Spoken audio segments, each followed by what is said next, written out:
Phil's uniforms so much. Predators are still bad.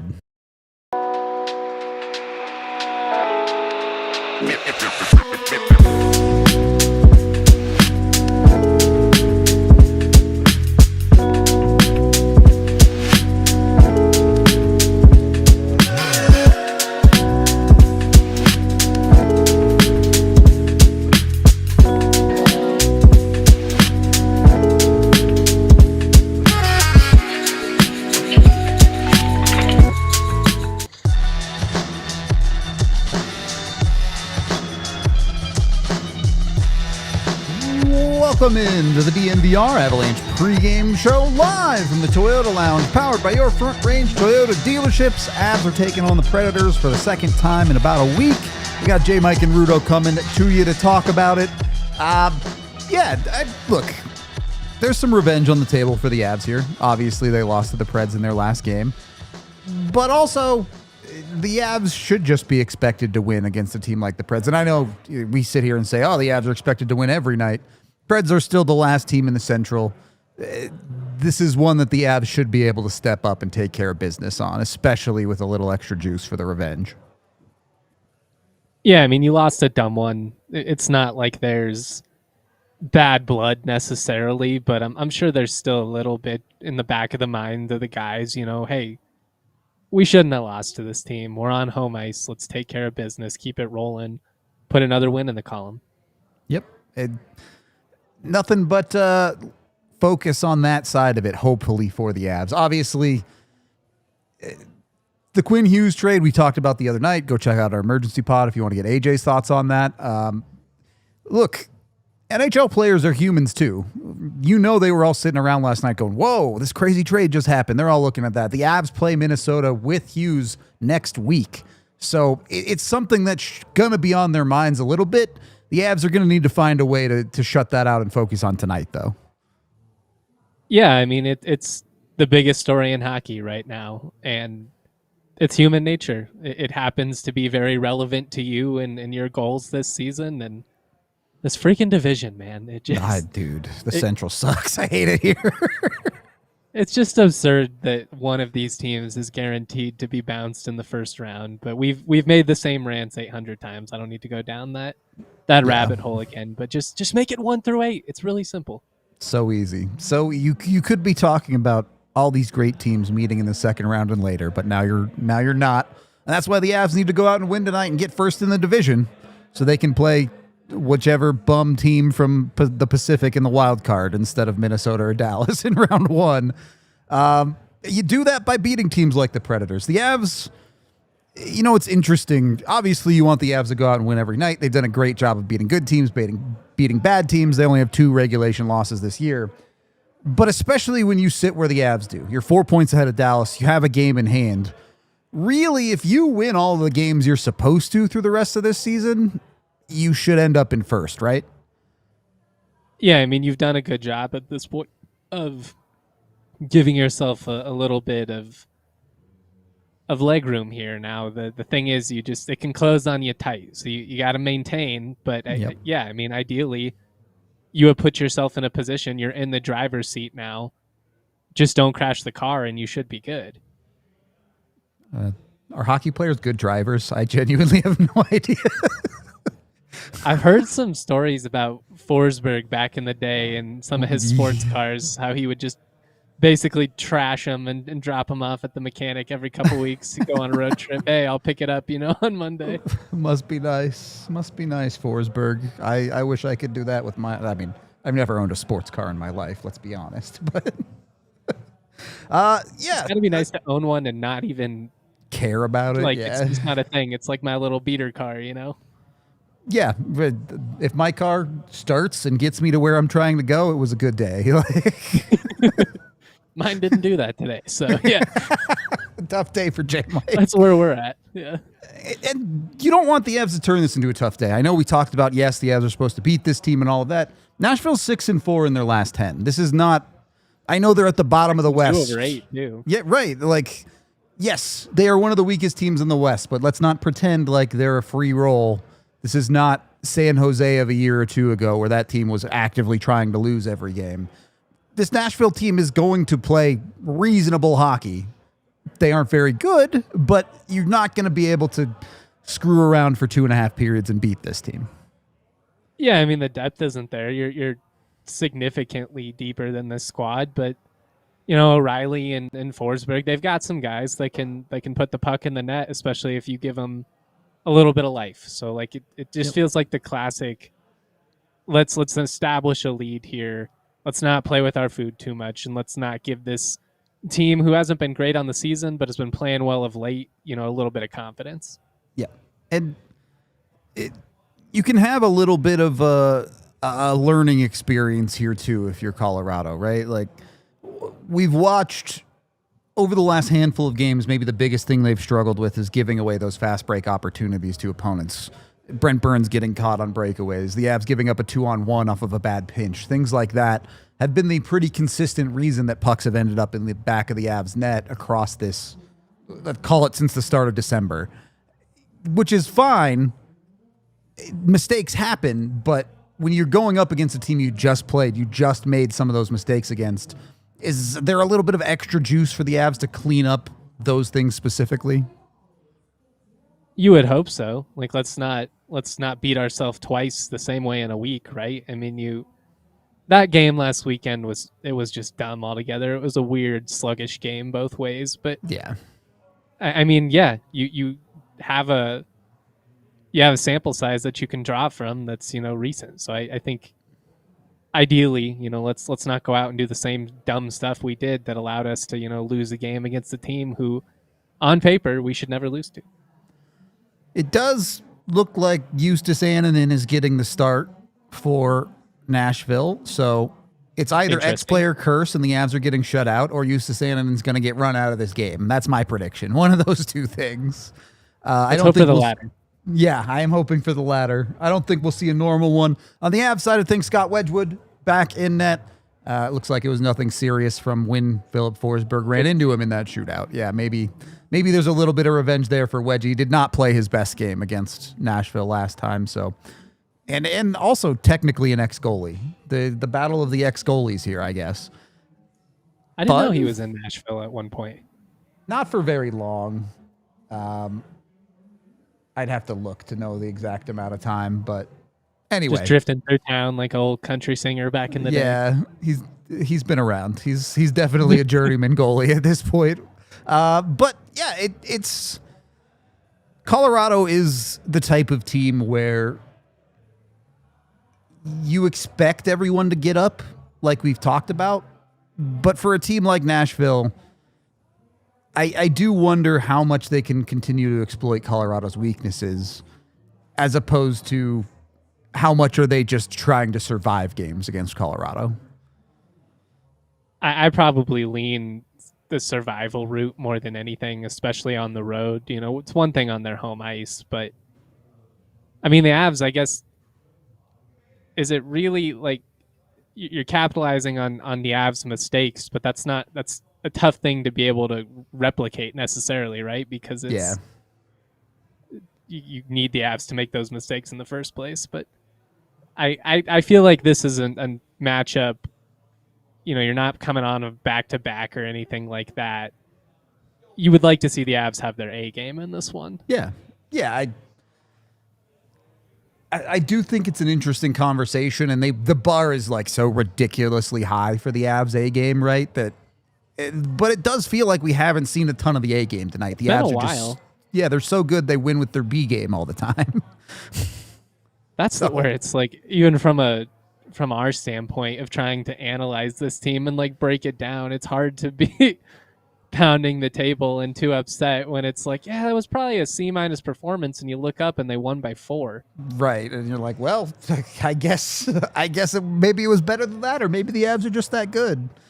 But now is the time for refining, right? Like now is the time where you would ideally be working through some of these wrinkles so that we're not having these same conversations come February and March.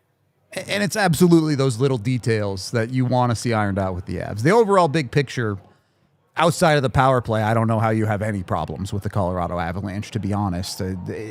On the whole, everything looks great. No mistakes. Right. Like outside of unrealistic expectations, the Avs do a lot of those things well. But when you bring it down to that smaller detail, those micro things, you want to see that extra puck get out of the zone. You want to see them win that extra puck battle that maybe at times those are the reasons a team like Nashville has been able to play them close instead of the Avs taking care of business and blowing them out. So, yeah. And it feels like some of their self-induced mistakes have been very untimely and loud. Yes. Like it's, when you're winning by 4, it's one thing, but those are the pick sixes that come back to haunt you in a 1-goal game like it did last week. Yep, exactly. And a great point by you. Is it even when Nashville goes out and beats them? I'm not trying to take credit away from Nashville. They have to play well and do their game to beat the Colorado Avalanche. But how many of these games you look at a loss to a team like Nashville, a letdown against the New York Islanders a couple weeks ago? Every night it's the Avs versus themselves as much as it is the Avs versus the other team, right? They're their own worst enemy more than their opponent. A few select matchups aside, that's just kind of what it feels like, because the gap between them and everybody else, at least in 5-on-5, again, we all know the power play struggles, but I mean, just look at the goal differential alone. It's hard to argue with the numbers. Yep, the hard. Their goal differential is closer to being ahead of the entire league than it is anyone catching them. Like it's stupid. It's gotten silly at this point. Yeah, and there will be some regression in some of those numbers here and there, but the Avs have pretty consistently proven, even through their regression stretches, they can still find ways to win when they're playing well. So hopefully they can keep that up. We are expecting same lineup as last game. It sounds like Kivi's okay, but we don't have that fully confirmed yet. So while we wait for that info to come in, let's hear from Coach Bednar at Morning Skate today, talking about the Quinn Hughes trade and this one.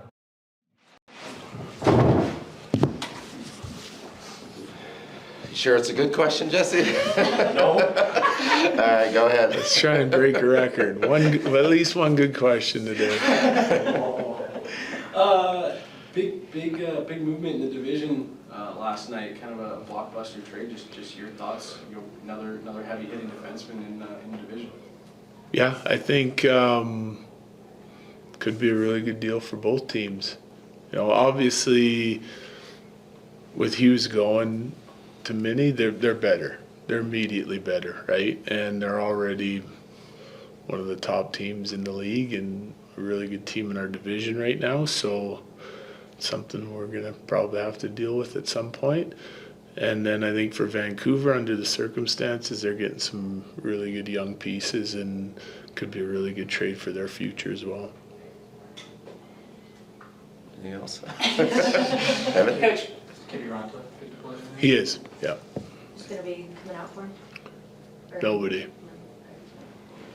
Having just faced Nashville and having that loss, or what are you guys looking to kind of facing them here tonight? Yeah, well, they're playing really well. Like, this is a team that, if you look at their last 10 games, they're at 6-4. Their analytics are, depending on which ones you look at, are top 5 in the league over that span. So we had a game in there that we didn't play very well in, that I think Blackwood got us a win, and then we went in again and played pretty good hockey game and ended up losing a shootout. So we have to be prepared to play our game and play like we did the other night against Florida. It's a very similar style, Florida, Nashville.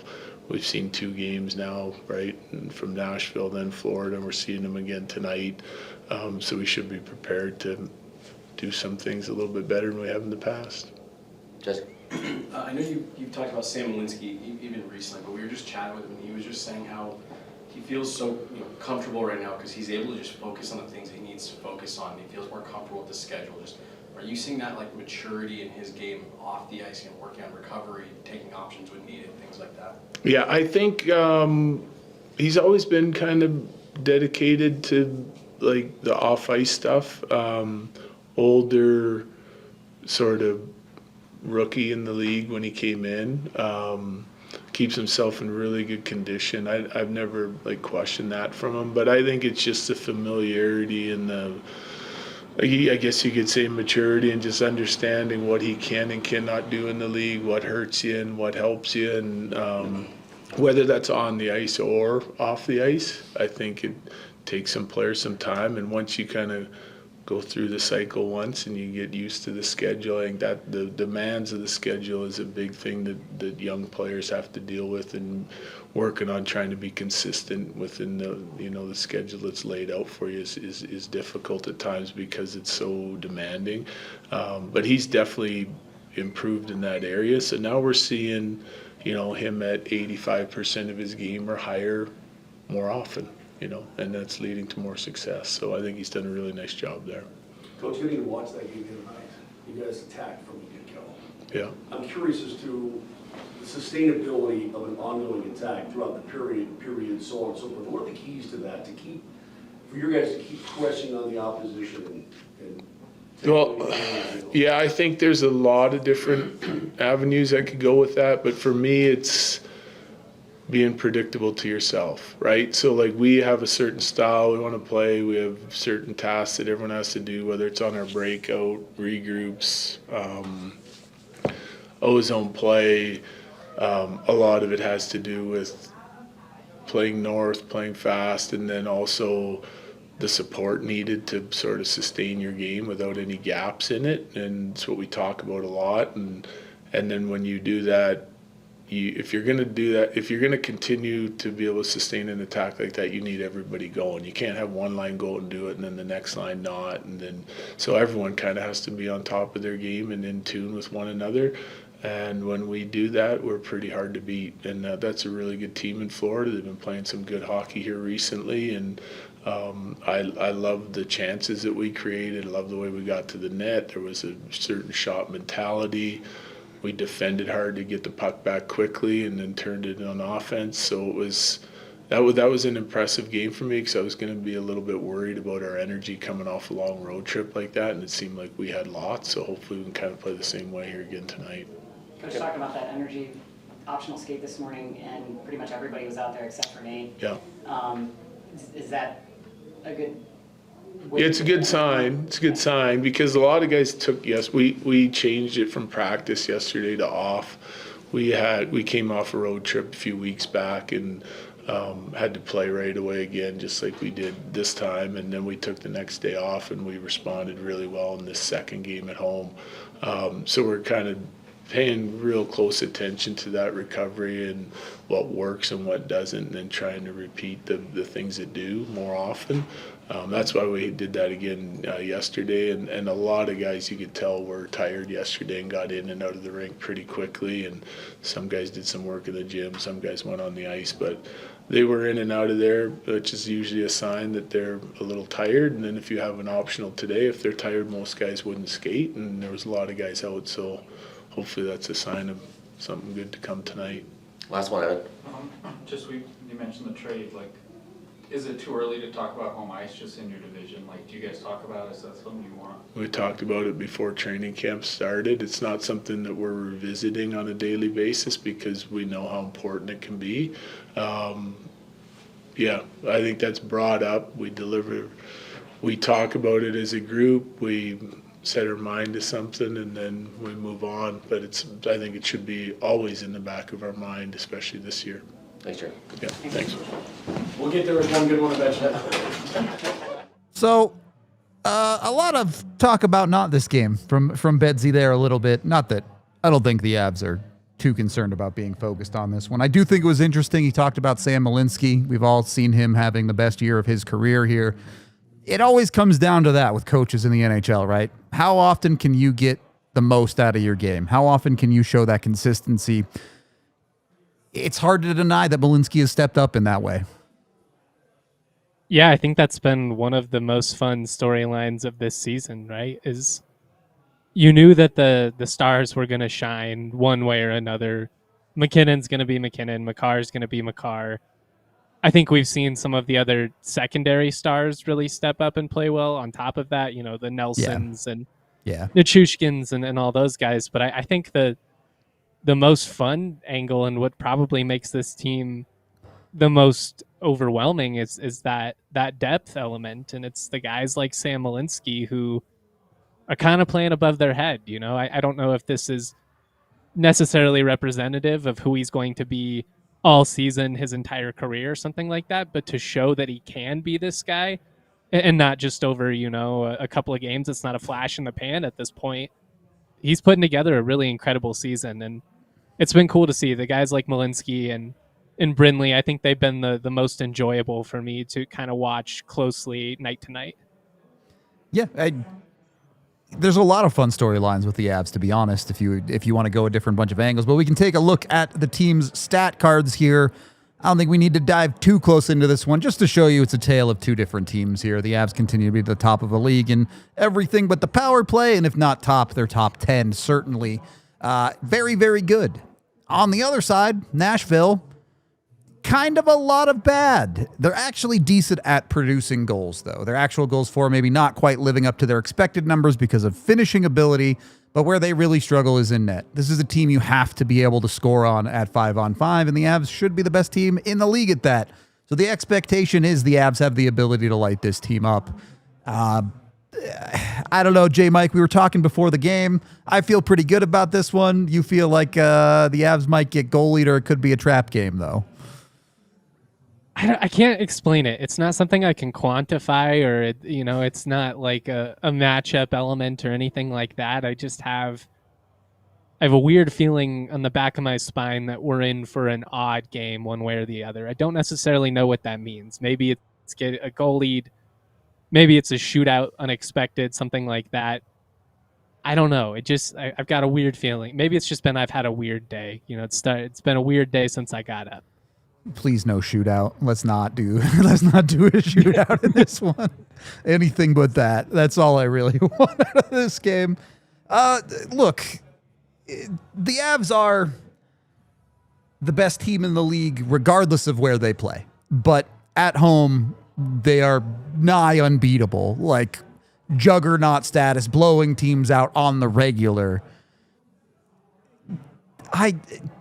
How much do other teams actually feel that, do you think? Obviously, everyone says, well, it's a road trip. It's a hard building to go into. Yeah, that's the stock answer that every media member gets given when you talk about those things. But do teams actually fear Colorado, though, at home? I think so. And I don't even think it's just the altitude angle. I think that's part of it, especially if you are kind of in the doldrums of a season and you're trying to grind it out and oh, man, now we got to go play at altitude on this road trip. But on top of that, I just think Ball Arena is a tough place to play. I think the atmosphere is electric. I think it's a crowd of ball knowers, if you will. I know it's not a ball, but it's just I don't know. I haven't been all over the country. I won't act like I'm an expert in atmosphere, but I obviously got to cover that whole postseason run last year, and I was in the building in Dallas. I was in the building in Colorado. There's a whole lot of noise that gets pumped into that barn in Dallas. The energy is authentic in Denver, and it's crowd created, and it's man-made, and I love it. I think it's just overwhelming. I mean, we've got a great home ice advantage.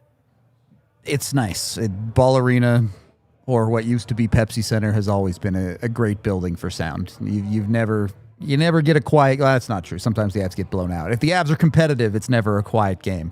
One angle to this, and yes, it's Nashville. They're so far behind that you don't really care too much about giving away points to a team like Nashville. You're not concerned about that side of it. But the Avs' record against the Central Division is not nearly as good as it should be when you look at the rest of their record. Even if it is in Nashville, do the Avs need to start correcting that against teams like this? I mean, if you want to pound your chest and claim you're the front runner in the West, I think a big element of that is taking care of business in your own division. You've got enough headaches to deal with Dallas and Minnesota. Don't make it tougher on yourself, blowing games to the Predators of the world. Very true. Win the easy ones. The hard ones you're going to have to work for. Let's bust out the crystal ball. Look into the future. Give me a score. Give me a name, J. Mike. What's going to happen in this game? I'm going to lean into optimism. You've talked me down a little bit. Go. You were my Dr. Phil. I needed to hear it. We'll have a little reflection. I don't want to be Dr. Phil. Why are you feeling like this? I don't want to be Dr. Phil.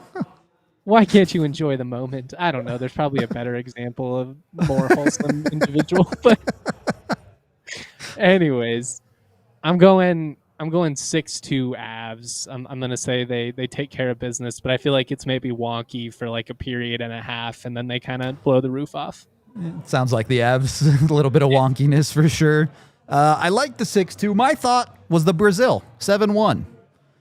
Ooh, I like it. You got a Cup goal coming scorer? Yeah, true. Not that far away. Oh, you're right. Give me Gavin Brindley, Let's go. the juice man Always. himself. Mr. Juice, they call him. I called him Juice Boy, actually, because he was Sam Malinsky's sidekick yesterday. But Sounds yeah, like a SpongeBob character. yeah, Mahimsky and Juice Boy. Aquaman. Yeah, exactly. Something I forget the actual source of that episode with Patrick's driver's license, but I won't even go there. I am taking Marty Necas. Not that we've talked a lot about Necas. He's been sick. He's still producing points, even if it doesn't look great. He had a goal the other night that gets called off the board because he was offside on himself. Time for Marty to put a real goal in the back of the net here. It's been a minute. He's due. Yeah. Feels Due for one that counts. a little bit due. He's so due that my pregame picks presented by Bet365 are not ordinary at all because I went with the full Marty party with my bets tonight. Taking a Marty power play point. I'm taking a Marty to score first, and I'm taking a Marty hat trick. Varying degrees of how hard you want to Marty party. Take any one of those three if you believe in Necas to get something done today. Could be a fun one if those things even get close to hitting. I don't know. But honestly, like actual betting advice, bet on a different hockey game today. Bet365 has much better options than betting on the Avs game if you really want to put a bet on hockey tonight. So If you want the value, you're gonna have to chase the bold ones tonight. I just always picture you when you do that, like the old school radio, like New York East Coast guy you hear on all the sports stations. Call the number. We got Marty Necas power play goal, 1800 guaranteed winner. that's a pretty good like New York accent you had going there. I like that. Quit while I'm ahead. Look, as we're winding down the pregame show here, I think we've seen our chat talk about this a lot, and the Avs are very good at finding ways to win, especially against weaker opponents. But you'd like to see them play a game where they just play Avalanche hockey, right? Don't let the opponents dictate the style, the pace of play. Go out and just cook a little bit. Give me a game where you don't give up a dumb goal off a, lazy, sloppy pass, or one where you don't, zone clear. Take advantage of the opportunity. I mean, I'm not trying to be disrespectful, but, when Noonan, if you're looking at that on paper, you've got to be licking your chops. Yeah, 100%. It's funny because expectations are so high with this team that you could win a game against Nashville 5-2, and there would be people that are like, well, the Avs could have done all these things better. We do that on our post-game show all the time, which is true, but also a win is a win, right? Like at the end of the day, I don't care if they win 1-0. You mean Florida the other night? Yeah. It's not saying that the underlying That's stuff the doesn't standard, matter, though. but It's what right. We have to focus on those things because we're going to keep drilling home the little things, because the little things are what separate you from making it to the mountaintop or not. And this team's got all the talent in the world. They've set themselves up greatly. If you can iron out just a couple of wrinkles, it's the difference from being really good and potentially generational. And this team has that potential. So go out and do it. Right. You give up a bad break goal when it's 6-2, nobody cares in December. You give up a bad break goal when it's 3-3 in Game 4 of the Stanley Cup Final, everybody cares. So, or when you're winning 4-2 and you let them back in it in the third period. I mean, it's just, it's the little sloppy things you want to see them get rid of. That's going to happen game to game. I feel like it's we talked about it a lot, but just the human nature of all this, of trying to fight the battle of complacency. And that's going to be this team's ultimate test over the course of the season. It really is. It's them versus themselves on that front. Go get your bets in on Bet365. When you do gamble with them, you must be 21 or older, physically located in Colorado. Please gamble responsibly. If you or someone who has a gambling problem, call or text 1-800-GAMBLER. We're going to wrap up our pre-game show here. Puck drop actually, when it's supposed to be for once, since it's not a national game. So we got the watch along with Micah and myself coming in a few minutes. Join us for that. And then J. Mike and I will break it all down, win or lose, in the post game. We hope to see you there, and we will talk to you in a bit. We all silly like the mayor.